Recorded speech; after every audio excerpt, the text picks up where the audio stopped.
Hello guys, welcome back to my YouTube channel. Honestly, I've got a cold, but instead I'm going to record this video. So today we're making beans.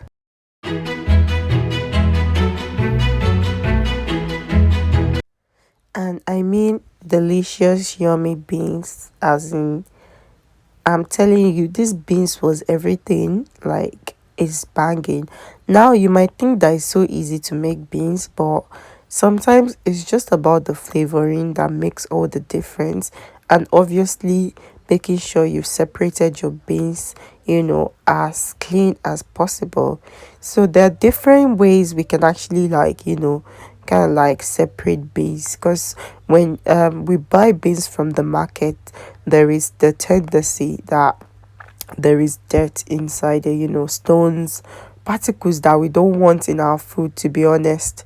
So it's very, very important to actually take them out so we can enjoy that beans. So the first method that you can use is by pouring the beans on your palm, and then like trying to, focus on anything that you don't want in that section, and just take it out and put that in another bowl.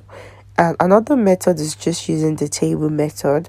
You pull the base forward slowly, out of the big batch, and you try to focus on any unwanted particles. So stone, any small tiny beans, I usually take them out because I don't know, sometimes I just feel like some of them, they don't cook and soften.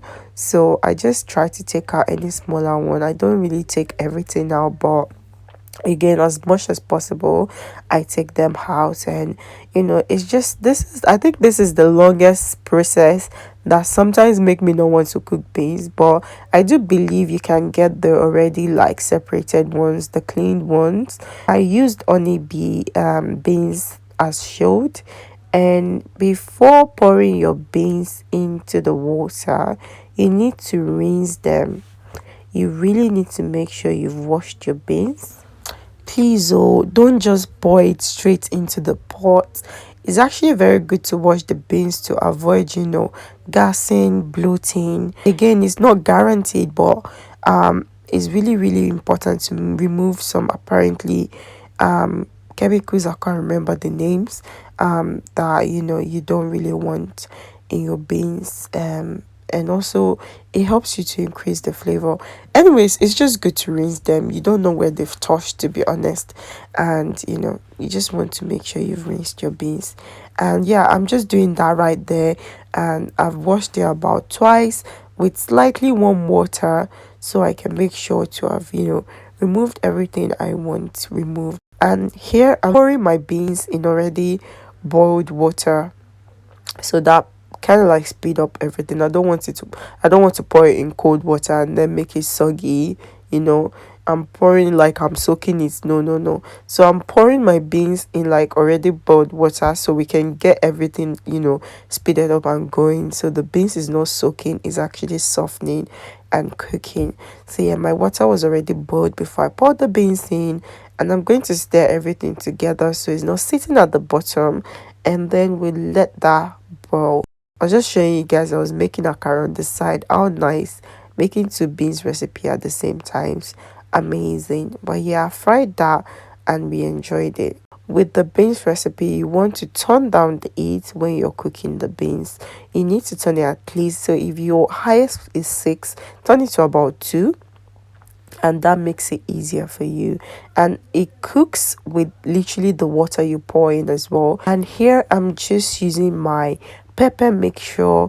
I'm adding in a bit of curry, and I'm also adding in a bit of Maggi. Now this is the tricky part of making beans, and you do not need too much spice. So especially with Maggi, as you can see, I'm making a lot of beans, but I've only used 2 Maggi cubes and a little bit of salt, because beans actually have an amazing taste on its own, and you don't really need a lot of flavor to actually bring out the taste. When you add too much Maggi or salt, it just takes away the vibe from it. Here I also added palm oil. The almighty palm oil. I know it's, the fat content is high, but it just had that flavor to the food. So I try not to add too much, but oof, what is beans without palm oil?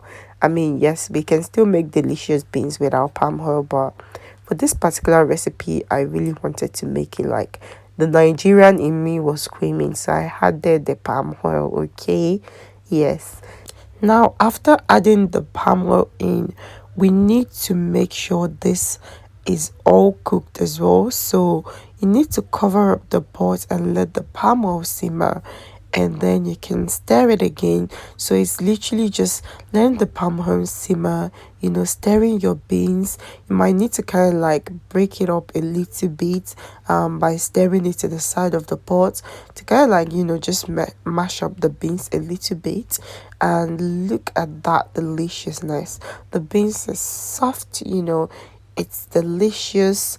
It's not too like runny. It's just the perfect consistency because the beans will thicken up once it's cooled down as well. So you don't want it to be already too thick when you're cooking it, to be honest, unless that's the way you enjoy your beans. That is so delicious. Perfect beans recipe, to be honest. And I'm pairing my up with my fried plantains. So delicious. But yeah, that's it for today, guys. Thank you so much for always watching my videos. Thank you so much for subscribing. Until next time, please share this with your friend. You never know, they might just need that perfect beans recipe. Till next time, bye, guys.